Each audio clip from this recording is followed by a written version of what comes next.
चालू करू. पहिलं introduction to the stock market. आज तुम्ही काय काय शिकणार आहेत. शेअर मार्केट काय आहे, त्याच्यात रेग्युलेटर आणि इंटरमिडिएटरीज कोणते आहेत, प्रायमरी मार्केट आणि सेकंडरी मार्केट, त्याच्यानंतरून IPO, त्याच्यानंतरून स्टॉक एक्सचेंजेस कोणकोणते इंडियामध्ये, इंडेक्स कशाला म्हणतात, इंडेक्स वगैरे काय आहेत, आणि त्याच्यानंतरून एक छोटं ओव्हरव्ह्यू घेणार आहे कमोडिटी आणि करन्सी मार्केटचा. ओके, चलो.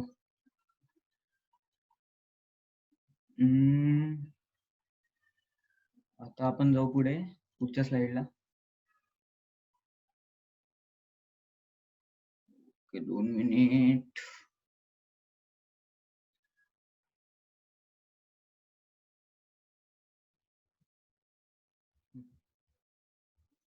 तर शेअर मार्केट म्हणजे ऍक्च्युली शेअर मार्केट आहे काय, तर share market, the share market is a source for companies to raise funds and for investors to buy part ownership in growing businesses and grow their wealth. The stock market is a share market. However, besides shares of companies, the instrument like bonds, mutual funds, and derivative contracts too are traded in stock market. म्हणजे share market काय आहे, तर इन्व्हेस्टर्सला, कंपनीजला fund grow करण्यासाठी, म्हणजे expansion साठी समजा पैसे लागत असतील, वेगवेगळ्या कारणासाठी फंड ग्रो करण्यासाठी शेअर मार्केट हे एक सोर्स आहे. शेअर मार्केटमध्ये कंपनी स्वतःला लिस्ट करते, म्हणजे त्यांचा 100% स्टेक पैकी काहीतरी स्टेक ते पब्लिक करतात, आणि तो इन्व्हेस्टर्स बाय करतात. म्हणजे हे दोघांना मिळवण्यासाठी, इन्व्हेस्टर्स आणि कंपनीजला मिळवण्यासाठी शेअर मार्केट आहे. तर शेअर मार्केट, त्याच्यात bonds, mutual funds, derivative contracts पण ट्रेडेड वगैरे होतात. त्याच्यानंतरून तर investment in equity market, share market, stock market, cash market हे एकच आहेत. त्याचे वेगवेगळे नावं दिलेले आहेत. Investment in equities involve buying shares of publicly listed companies. म्हणजे जेव्हा कंपनी स्वतःला पब्लिकली लिस्टेड करते स्टॉक मार्केटला, ते इक्विटीज मध्ये इन्व्हॉल्व होतात. आणि इक्विटी मार्केटचे रिटर्न्स जे असतात ते 14 to 15% ऍव्हरेजली असतात. म्हणजे मागच्या 15 वर्षांच्या डेटानुसार हे रिटर्न्स आहेत. प्रोबॅबली याच्यापेक्षा जास्त पण असतात आणि याच्यापेक्षा कमी पण असतात, पण एक ऍव्हरेज 14 to 15% धरलेला आहे. आणि स्टॉक मार्केट हा इलेक्ट्रिक फॉर्म मध्ये आहे, फिजिकल फॉर्म मध्ये नाहीये. आता जे सगळं झालेलं आहे ते सगळं इलेक्ट्रिक. म्हणजे तुम्हाला स्टॉक मार्केटमध्ये एखादा शेअर बाय करायचा असेल, सेल करायचा असेल, तर तुम्हाला कुठे जायची गरज नाहीये. इलेक्ट्रॉनिक मीडिया मधून आपण शेअर्स बाय आणि सेल करू शकतो.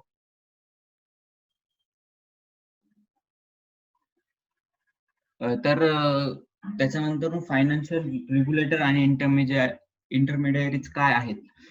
तर फायनान्शियल रेग्युलेटर म्हणजे जसं बँकेवर अंकुश ठेवण्यासाठी RBI असते, रिझर्व्ह बँक ऑफ इंडिया, तसंही फायनान्शियल मार्केट म्हणजे स्टॉक एक्सचेंज, स्टॉक मार्केटला अंकुश ठेवण्यासाठी सेबी कार्यरत असते, securities and exchange board of India. SEBI कोणते काम करते, सेबीद्वारे म्हणजे जे फ्रॉड्स होतात ते फ्रॉड्स कमी करायचे, म्हणजे लक्ष ठेवायचे, रेग्युलेट मार्केट झालं पाहिजे ते बघते. त्याच्यानंतरून डिपॉझिटरीज म्हणजे समजा तुम्हाला एखादा शेअर्स बाय करायचा असेल, तर तो शेअर्स तुम्ही डायरेक्ट डिपॉझिटरीकडे जाऊन बाय नाही करू शकत. तर म्हणजे तुमचे जे शेअर्स असतात ते एक डिपॉझिटरी मध्ये ठेवले जातात, त्याला डीमॅट अकाउंट असं पण म्हणतात. तर ते इलेक्ट्रॉनिकली फॉर्म असतात. तर ते फॉर्म, ते शेअर्स 2 कंपनीमध्ये राहतात, NSDL, national securities depository limited, आणि CDSL, central depository services limited. तर आणि डिपॉझिटरी पार्टिसिपंट म्हणजे समजा तुम्हाला शेअर्स बाय करायचे, तर तुम्ही डायरेक्ट डिपॉझिटरीकडे जाऊ नाही शकत की आम्हाला ह्या कंपनीचे शेअर्स बाय करायचे. त्याच्यासाठी डीपी असतात, डिपॉझिटरी पार्टिसिपंट. ते त्यांना स्वतःला डिपॉझिटरी मध्ये रजिस्टर करतात डिपॉझिटरी पार्टिसिपंट मधून, आणि ते डीमॅट अकाउंट मेंटेन वगैरे करतात. म्हणजे उदाहरणार्थ झरोदा, एंजल ब्रोकिंग, काही बँकिंगचे पण डीमॅट अकाउंट वगैरे राहतात तसे. आणि आपण डायरेक्ट डिपॉझिटरी कडे पण, डीपी कडे पण नाही जाऊ शकत, डिपॉझिटरी पार्टिसिपेंट कडे शेअर्स बाय नाही तर सेल करण्यासाठी. तर स्टॉक ब्रोकर्स असतात. स्टॉक ब्रोकर्स म्हणजे डिपॉझिटरी सारखे, त्यांना स्टॉक एक्सचेंजेसला पण आपण जाऊ नाही शकत शेअर्स बाय आणि सेल करण्यासाठी. त्याच्यासाठी स्टॉक ब्रोकर्स असतात. आपल्याला समजा एखादा शेअर्स बाय आणि सेल करायचा असेल तर आपल्याला स्टॉक ब्रोकर कडे जावं लागतं.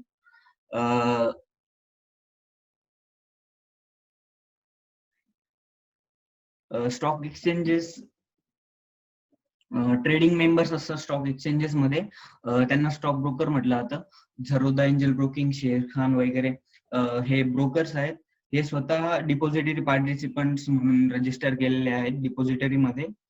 तर बँक्सचा रोल म्हणजे काय राहतो, आता समजा तुमचं सेव्हिंग अकाउंट मध्ये समजा डीमॅट ट्रेडिंग अकाउंट, डीमॅट अकाउंटला जर पैसे पाठवायचे असतील ना, तर banks through saving account through trading अकाउंटला पैसे पाठवतात, आणि तेच ट्रेडिंग अकाउंट किंवा डीमॅट अकाउंट मध्ये तुमच्या बँक्सला पैसे ट्रान्सफर होतात.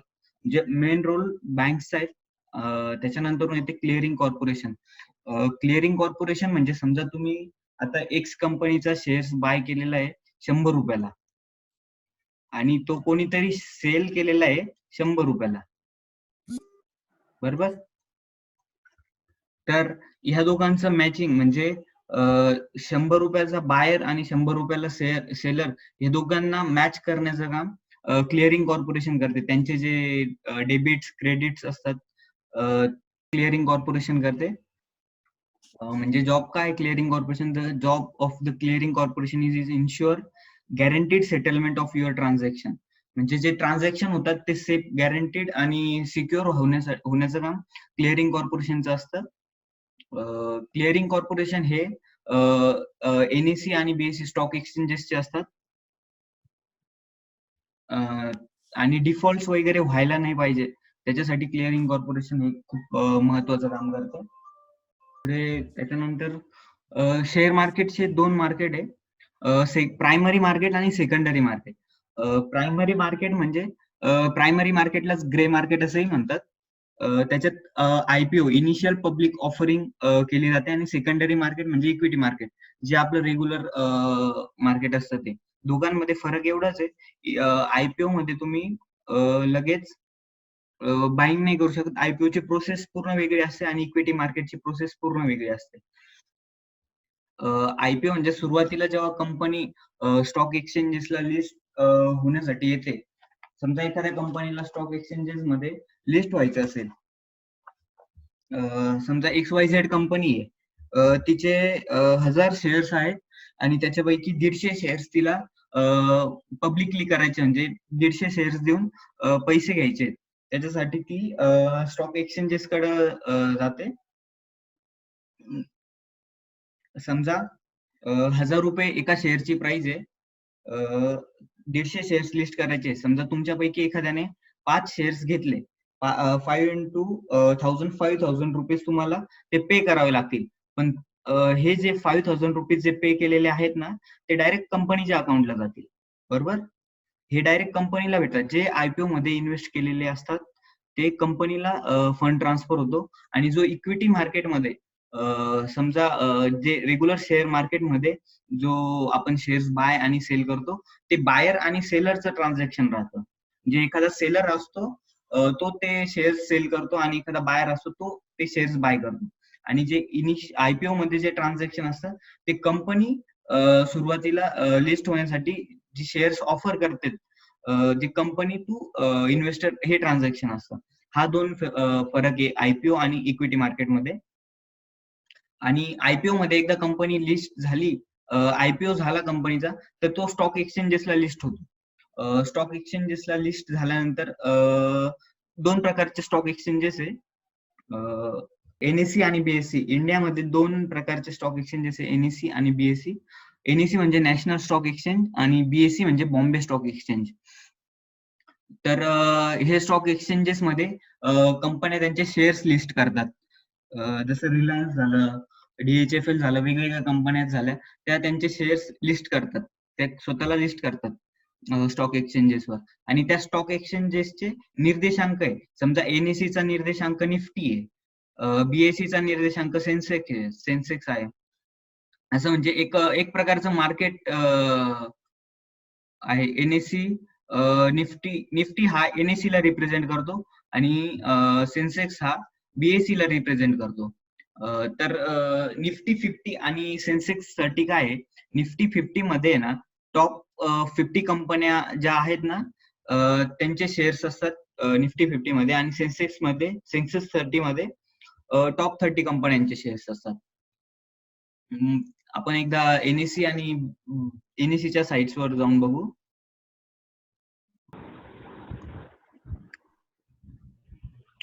तर हे बघा, ही NSE ची वेबसाईट आहे, नॅशनल स्टॉक एक्सचेंजची, आणि हा निर्देशांक आहे निफ्टी 50. हा ओव्हरऑल मार्केटला दर्शवण्याचा प्रयत्न करतो. ही त्याची करंट लेटेस्ट प्राइस आहे. त्याच्यानंतर किती पर्सेंटेज वाईज दिलेले आहेत, किती पर्सेंटेज डाऊन आहे, अप आहे. निफ्टी नेक्स्ट 50 म्हणजे ज्या टॉप कंपनीज निफ्टी 50 मध्ये 50 कंपन्या, त्याच्यानंतरच्या ज्या 50 कंपनीज आहेत त्या निफ्टी नेक्स्ट 50 मध्ये येतात. Mid cap companies, Nifty mid cap companies, Nifty auto, हे सेक्टरचे इंडेक्सेस आहेत. निफ्टी ऑटो झालं, निफ्टी बँक झालं. त्याच्यानंतर ह्या वेबसाईटला तुम्हाला मी वेबसाईटवर सांगतो काय काय. हे गेनर्स आहे, म्हणजे जे प्लस मध्ये चालतायत ना ते टॉप 5 दिलेले राहतात, जे मायनस मध्ये चालतायत ते टॉप 5 दिलेले राहतात, गेनर्स अँड लुजर्स दिलेले राहतात. त्याच्यानंतर ह्या इन्फॉर्मेशन वगैरे, लेटेस्ट न्यूज वगैरे काय ते दिलेले राहते ह्याच्यावर. त्याच्यानंतर तुम्हाला इथे घेऊन जातो, equity Nifty 50 index Zee entertainment limited, Tata motors, अशा बऱ्याचशा टॉप 50 कंपनीज ह्या निफ्टी 50 मध्ये दिलेल्या आहेत. त्याच्यानंतर पुढे जातो मी. इंडेक्सेस तुम्हाला समजले असेल काय इंडेक्सेस आहेत, त्यांचं वर्क काय आहे. हे सेक्टरल इंडेक्सेस आहे बघा, Nifty auto, Nifty bank, Nifty energy, Nifty pharma. Okay, हे थीमॅटिक इंडेक्स आहे. एक थीम रिप्रेझेंट करतात. थीमॅटिक इंडेक्स मध्ये एक थीम रिप्रेझेंट करतात. तुमचा ग्रोथ सेक्टर, PSE म्हणजे पब्लिक सेक्टर बँक, पब्लिक सेक्टरच्या जेवढ्या कंपन्या आहेत निफ्टी PSE मध्ये येतात, गव्हर्नमेंट कंपनीज. त्याच्यानंतर पुढे स्लाइड्स वर जाऊ आपण आता. स्टॉक एक्सचेंजेस तुम्हाला कळले असेल, इंडेक्स वगैरे, निफ्टी काय आहे, सेन्सेक्स काय आहे. निफ्टी जसा आहे तसाच सेन्सेक्स आहे, स्टॉक एक्सचेंज वेगळं आहे फक्त. BSE सेन्सेक्स BSE ला रिप्रेझेंट करतो, निफ्टी NSE ला रिप्रेझेंट करतो. ओके, दुसरी BSE ची वेबसाईट मी घेतलेली नाहीये, NSE चीच वेबसाईट घेतली फक्त तुम्हाला दाखवण्यासाठी.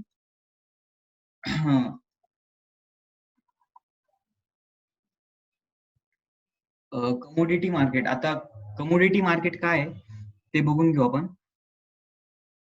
कमोडिटी मार्केटचे एक्सचेंज वेगवेगळे, MCX आणि NCDX हे दोन एक्सचेंज आहे कमोडिटी मार्केटचे. MCX म्हणजे मल्टी कमोडिटी एक्सचेंज आणि NCDX म्हणजे national commodity and derivative exchange. MCX मध्ये ना मेटल्स आणि प्रिशियस मेटल्स ट्रेड केले जातात. आता मेटल आणि प्रिशियस मेटल्स मध्ये तुम्हाला दाखवतो, MCX च्या वेबसाईट वर घेऊन जातो तुम्हाला. ही MCX ची वेबसाईट आहे. गोल्ड झालं, कॉटन झालं, वेगवेगळे precious metal, gold, silver, base metals झाले, झिंक, कॉपर, लीड. त्याच्यानंतर एनर्जी झाली, क्रूड ऑइल वगैरे झालं, ऑइल, गॅस, नॅचरल गॅस, हे ट्रेड केले जातात कमोडिटी मध्ये. MCX हे त्याचं स्टॉक एक्सचेंज आहे. आता तुम्हाला दाखवतो, हे पहा, हे दिले लेटेस्ट जे ट्रेडेबल, जास्त जे ट्रेड केले जातात ना कमोडिटीज, त्या कमोडिटीज इथे येत आहेत. सिल्वर झालं, ऍल्युमिनियम, ऍल्युमिनी, CPO, गोल्ड पेटल, गोल्डच आहे हे. कमी याच्यात गोल्डचे वेगवेगळे प्रकार आहेत, त्याच्यातलं आहे. हे पहा, ही जी करंट लेटेस्ट प्राइस चालू आहे गोल्डची ती दिलेली आहे. त्याच्यानंतर सिल्वरची जी करंट लेटेस्ट प्राइस चालू आहे ती दिली आहे. क्रूड ऑइल चालू आहे ते दिलेलं आहे. हे सगळे फ्युचर्स कॉन्ट्रॅक्ट मध्ये ट्रेड केले जातात. फ्युचर कॉन्ट्रॅक्ट मी तुम्हाला नंतर सांगेल काय आहे ते. ही वेबसाईट आहे. ओके, ठीक आहे, आपण स्लाइडवर जाऊ परत. तर नेमका कमोडिटी मार्केटचा पर्पज काय आहे? कमोडिटी मार्केट आहे ना, ज्या कमोडिटीजच्या प्राइस आहे ना त्या स्टेबल ठेवण्याचा प्रयत्न करतात. म्हणजे प्राइस मध्ये जास्त फ्लक्च्युएशन नाही व्हायला पाहिजे, म्हणून कमोडिटी मार्केट काम करत असतं. आणि पूर्ण कंट्रीमध्ये एखाद्या कमोडिटीची प्राइस सेम पाहिजे. म्हणजे तुम्ही पेट्रोलचे दर सगळीकडे सेम असतात. पूर्ण भारतभर फिरले थोडा फरक असेल ते टॅक्सेस वगैरे मध्ये. नाहीतर जे पेट्रोल झालं, डिझेल झालं, हे क्रूड ऑइल वरनं तयार केलेले आहेत. त्याच्यानंतर गोल्ड झालं, सिल्वर झालं, ह्या प्राइस तुम्हाला ओव्हरऑल कंट्री सेम दिसतील आणि त्या सेम ठेवण्याचं काम कमोडिटी मार्केट करत असतं. आणि डिमांड आणि सप्लाय मध्ये स्टेबिलिटी आणण्याचं काम कमोडिटी मार्केटचं असतं.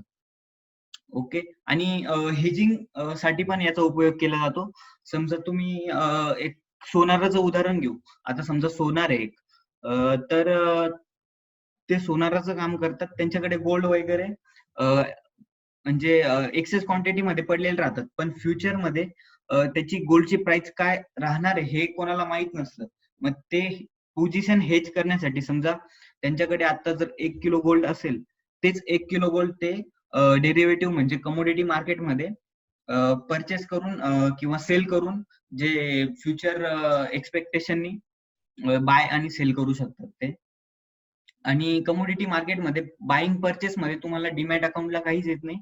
म्हणजे जसे शेअर्स तुम्हाला कंपनीचे इक्विटी मार्केटमध्ये डीमॅट अकाउंटला शेअर्स जे जमा होतात बाय आणि सेल बाय केल्यानंतर, तर कमोडिटी मार्केटला गोल्ड तुमच्या घरी येईल असंही काही गोष्ट नाहीये. सिल्वर येईल, तुमच्या अकाउंटला काही येईल अशी गोष्ट नाहीये. ते फक्त एक फ्युचर्स आणि कॉन्ट्रॅक्ट मध्ये ट्रेड केलं जातं. म्हणजे आता समजा एखादं गोल्डचं फ्युचरचं कॉन्ट्रॅक्ट घ्या. आता समजा ह्या महिन्याचं फ्युचरचं कॉन्ट्रॅक्ट आहे गोल्डचं, तर ते ह्या महिन्याच्या थर्सडेला एक्सपायर होऊन जाईल. ओके, ते कॉन्ट्रॅक्ट निघून जाईल. ते फक्त ट्रेडिंग आणि एक्सचेंजेस साठी कमोडिटी मार्केट हे बनवलेलं आहे.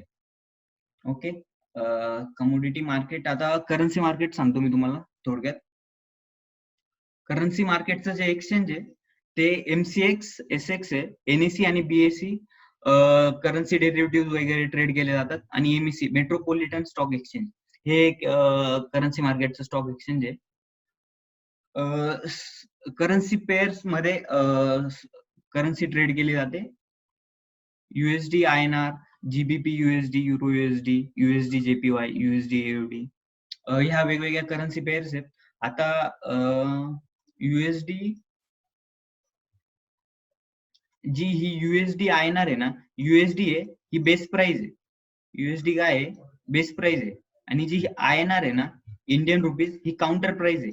म्हणजे युएस डॉलरला धरून ही इंडियन रुपीजची प्राइस फ्लक्च्युएट होते. म्हणजे आपण जे पाहिलेलं आहे की एक युएस डॉलर म्हणजे 70 रुपये असं, एक उदाहरणार्थ. जीबीपी यूएसडी म्हणजे जीबीपी ही बेस करन्सी आहे आणि युएस डॉलर हा काउंटर करन्सी आहे. म्हणजे एक GBP is equal to something जे युएस डॉलर मध्ये असेल ते. एक युरो ही बेस करन्सी आणि युएस डॉलर ही काउंटर करन्सी. म्हणजे एक euro is equal to how much, म्हणजे जितके युएस डॉलर्स असतील तितके, असं आहे ते. आणि कमोडिटी मार्केटमध्ये एक सांगायचं राहिलं तुम्हाला, एनसीडीएक्स.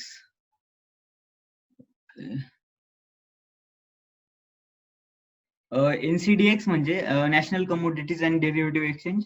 याच्यामध्ये ऍग्री कमोडिटीज ट्रेड केल्या जातात.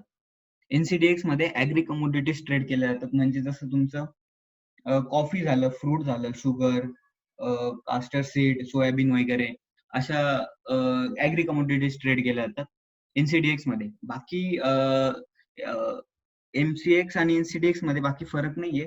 कमोडिटी मार्केट मध्ये दुसरा काही फरक नाहीये. दोन एक्सचेंजेस आहे वेगवेगळे आणि दोघांचं काम वेगवेगळे. मल्टी कमोडिटी एक्सचेंज मध्ये मेटल्स आणि प्रिशियस मेटल्स ट्रेड केले जातात आणि एनसीडीएक्स मध्ये ऍग्री कमोडिटीज ट्रेड केले जातात. हा एक फरक आहे फक्त. तर करन्सी मार्केट आणि कमोडिटी मार्केट झालेलं आहे आपलं. तुम्हाला काही डाऊट असेल तर तुम्ही चॅट बॉक्स मध्ये मला विचारा, मी तुमचे डाऊट क्लिअर करतो. बाकी काही समजलं नसेल तर मी पाहून तो पॉइंट परत रिवाइज करतो.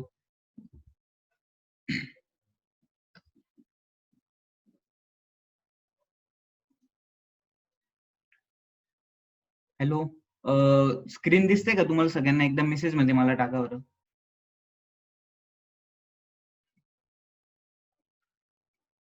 Small cap, large cap, mid cap. मी small cap, large cap, mid cap एक थोडक्यात सांगतो. स्मॉल कॅप कंपनीज म्हणजे ज्यांचं मार्केट कॅप आहे ना ते 5,000च्या आत असतं. 5,000 करोड, 5,000 करोडच्या आत ज्यांचं मार्केट कॅप आहे त्या स्मॉल कॅप कंपनीज. ज्यांचं 5,000 ते 20,000 मध्ये मार्केट कॅप आहे त्या मिड कॅप कंपनीज. आणि ज्यांचं मार्केट कॅप 20,000च्या पुढे आहे त्या लार्ज कॅप कंपनीज. ओके. अजून काही? आज थोडा जरा प्रॉब्लेमच झाला, ते नेटचा इश्यू होता त्याच्यामुळे दोनदा तीनदा एक्झिट झालो होतो. उद्यापासून तसं होणार नाही, मी त्याची काळजी घेतो.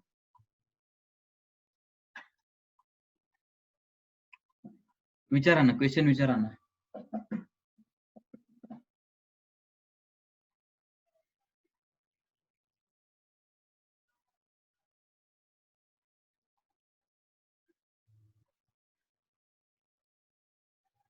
कमोडिटी मार्केट मध्ये काय क्वेश्चन आहे?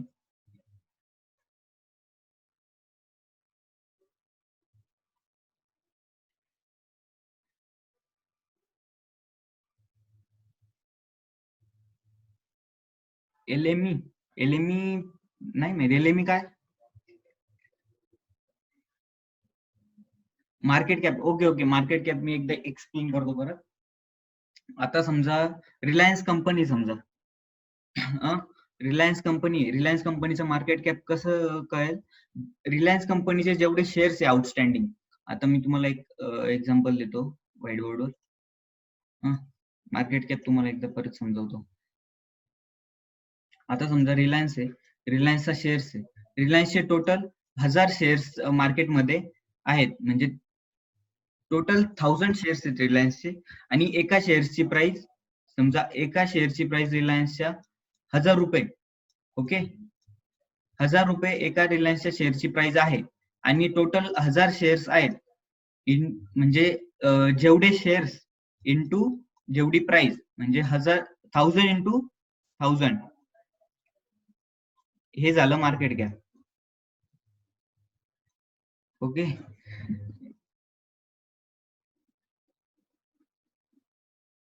1,00,000 म्हणजे 1,00,000 हे रिलायन्सचं मार्केट कॅप आहे. उदाहरणार्थ रिलायन्सचं मार्केट कॅप जास्त आहे, मी उदाहरणासाठी सांगितलं मार्केट कॅप कसं कॅल्क्युलेट केलं जातं. ओके, मार्केट कॅप झालं.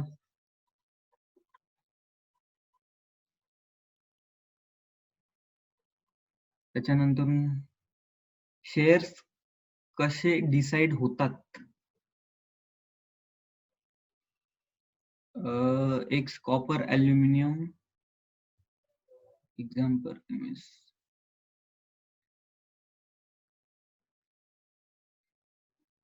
गौरव येवलेचं मला क्वेश्चन कळलेलं नाही, परत टाईप कर बरं. काय तुला म्हणायचं काय? मला एकदा कळलं नाही, परत एकदा सांग बरं.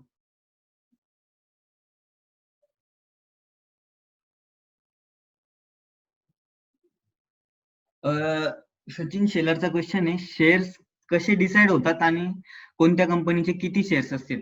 आता समजा एक्स कंपनी आहे, एक्स कंपनी 100% स्टेक आहे एक्स कंपनीचा, पण तिला पब्लिकली लिस्टेड करण्यासाठी ती काहीतरी समजा 10% स्टेक तिने पब्लिकली लिस्टेड केला.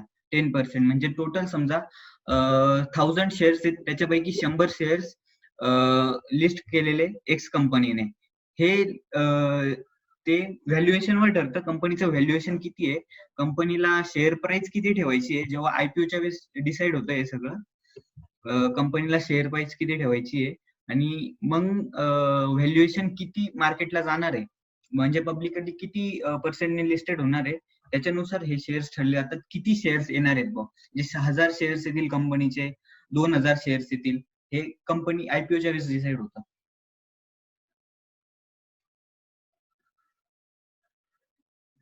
शेअर प्राइस ही आयपीओच्या वेळेसच इश्यू केली जाते आणि हे कंपनीवर राहतं आपल्याला आपली शेअर प्राइस किती ठेवायची. आता समजा माझी कंपनी मला शेअर मार्केटमध्ये लिस्ट करायची, मी ठरवली या कंपनीची शेअर मार्केट प्राइस किती राहायला पाहिजे. ओके. आणि त्याच्यानंतर जेव्हा स्टॉक एक्सचेंजेस मध्ये लिस्ट होते त्याच्यानंतरून ट्रेडर्स येतात, इन्व्हेस्टर्स येतात, मग ती प्राइस फ्लक्च्युएट होते. त्याच्यानुसार ती प्राइस डिलिव्हर होते.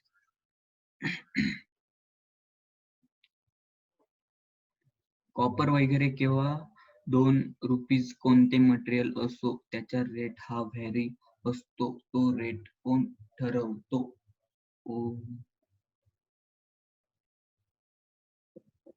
ओके. म्हणजे कमोडिटीचा रेट, जी कमोडिटीची प्राइस चालू आहे ती कोण ठरवतं असं याचं म्हणणं आहे. व्हॅरी, जे कमोडिटी मध्ये कॉन्ट्रॅक्ट ट्रेड केले जातात ना, डिमांड अँड सप्लाय वर ती प्राइस व्हॅरी होत असते. म्हणजे आज समजा ₹1000 असेल, ₹2000 असेल, कमोडिटीची प्राइस त्याच्यानुसार व्हॅरी होते. जे कमोडिटी मार्केटमध्ये डेरिव्हेटिव्ह ट्रेड केले जातात.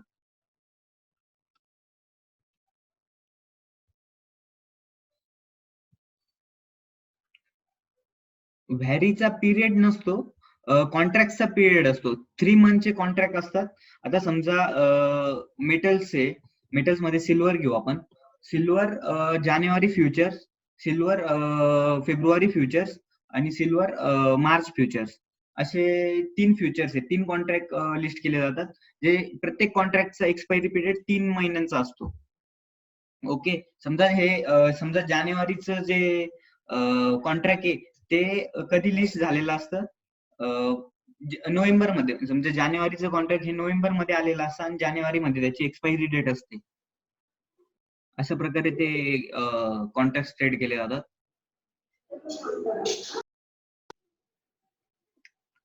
अजून काही डाऊट्स वगैरे असतील पटकन पटकन विचारा.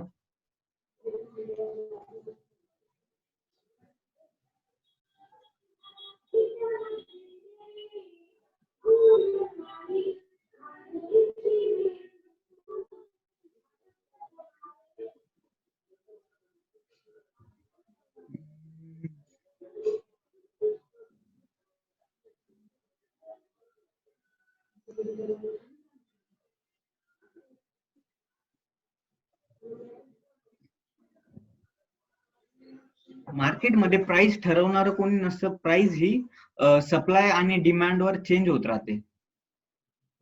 अच्छा. हा.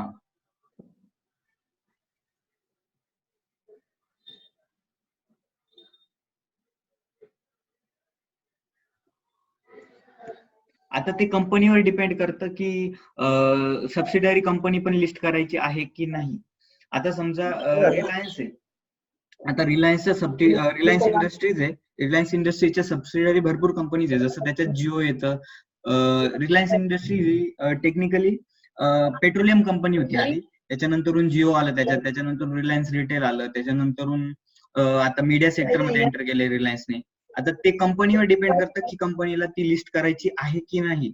नाहीतर ते रेग्युलर कंपनीच्याच अकाउंटला प्रॉफिट अँड लॉस स्टेटमेंट ते ऍडजस्ट केले जातात पूर्ण सबसिडरी कंपनीजचे.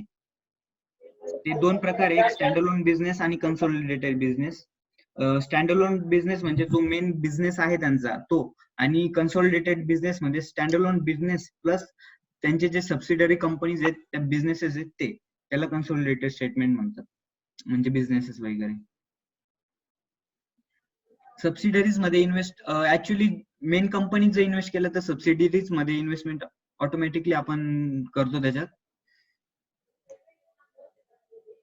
समजा जर ती लिस्ट नसेल स्टॉक एक्सचेंजेस वर तर, आणि प्रॉफिट शेअर्स जे दिलेले आहेत ते कंपनीच्या हातात आहेत की, त्याच्यावर पण डिपेंड करतात.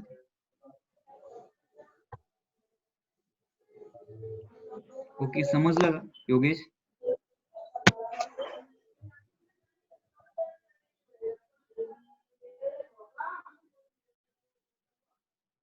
सबसिडरीज मध्ये इन्व्हेस्टमेंट साठी जर ती स्टॉक एक्सचेंजेसला लिस्ट असली तर तुम्ही इन्व्हेस्ट करू शकता सबसिडरीज.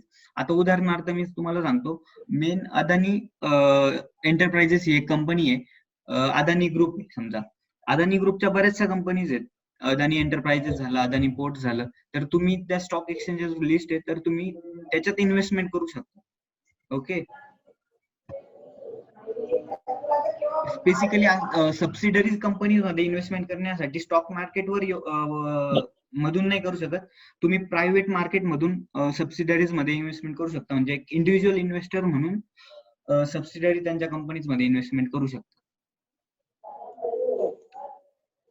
जसे स्टार्टअप्सला इन्व्हेस्टमेंट केली जाते एंजल इन्व्हेस्टर म्हणून वगैरे, त्या पद्धतीने तुम्ही सबसिडरी मध्ये इन्व्हेस्टमेंट करू शकता.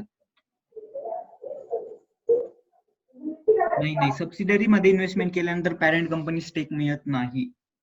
जर तुम्ही पॅरेंट कंपनीत इन्व्हेस्टमेंट करताय तर सबसिडरी कंपनीज मध्ये तुम्हाला स्टेक मिळेल.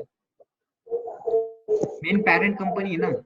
समजा जर पॅरेंट कंपनीचा बिझनेस 1 लाख करोडचा आहे आणि सबसिडरी कंपनीचा बिझनेस 1000 करोडचा आहे, तर तुम्ही 1000 करोड मध्ये 1 लाख करोडचे शेअर्स कसे परचेस करू शकता?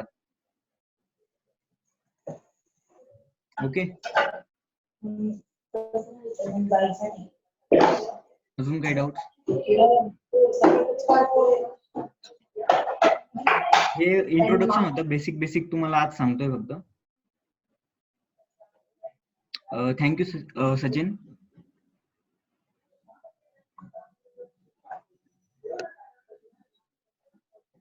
जर सबसिडरी सेपरेट एंटिटी असते आणि नसते, पण एखादी कंपनीवर डिपेंड करतात ती सबसिडरी कंपनी सेपरेट ठेवायची आहे की त्याचा बिझनेस मेन बिझनेस बरोबरच दाखवायचा आहे. जसं रिलायन्स सबसिडरी कंपनीचा बिझनेस मेन बिझनेस वरच दाखवते. ओके. जो रिलायन्स रिटेलचा बिझनेस आहे तो रिलायन्स इंडस्ट्रीजच्याच प्रॉफिट अँड लॉस स्टेटमेंट मध्ये दिसतो. जिओचा बिझनेस आहे तो रिलायन्स इंडस्ट्रीजच्याच प्रॉफिट लॉस स्टेटमेंट मध्ये दिसतो. पण अशा काही कंपनीज आहेत की त्या कम्प्लिटली सेपरेट आहेत. त्यांचा पॅरेंट कंपनीशी आणि सबसिडरी कंपनी सोबत काही संबंध नसतो. म्हणजे उदाहरणार्थ मी तुम्हाला सांगतो, S&P एक कंपनी आहे, क्रिझिल रेटिंग एजन्सी आहे, इंडियन रेटिंग एजन्सी आहे क्रिझिल. तिचा 51% स्टेक हा S&P ग्लोबल इंडेक्स आहे ना, S&P पुअर्स कंपनीकडे आहे आणि ती S&P पुअर्स कंपनीचा 100% स्टेक कोणती तरी एक कंपनी आहे MC म्हणून, त्या कंपनीकडे. पण तिघांचे हे जे पूर्ण बिझनेसेस आहे ना, हे तिघांचे वेगवेगळे. म्हणजे आता क्रिझिलचा जो प्रॉफिट लॉस स्टेटमेंट आहे ना, ते फक्त क्रिझिलचंच आहे, बाकी वरच्या कंपनीचं नाहीये. त्याच्यानंतरून समजा S&P चा प्रॉफिट लॉस आहे ना, तो फक्त S&P चाच आहे. तिची सबसिडरी कंपनीचा प्रॉफिट लॉस स्टेटमेंट त्याच्यात दाखवत नाही. ओके. म्हणजे ते कंपनीजवर डिपेंड करतात ती सबसिडरी दाखवायची आहे की नाही. डिव्हिडंड पण सेपरेटली देतात का? सबसिडरी कंपनीज डिव्हिडंड, तोच क्वेश्चन पर विचारतो योगेश तू. ते डिपेंड करतं. डिव्हिडंड आता रिलायन्स इंडस्ट्रीजने डिव्हिडंड दिला, तो पूर्ण त्यांचा बिझनेस धरूनच दिलेला आहे डिव्हिडंड. ओके. सबसिडरीज कंपनी डिव्हिडंड असं वेगळं काही देत नाही. ठीक आहे, थँक्यू.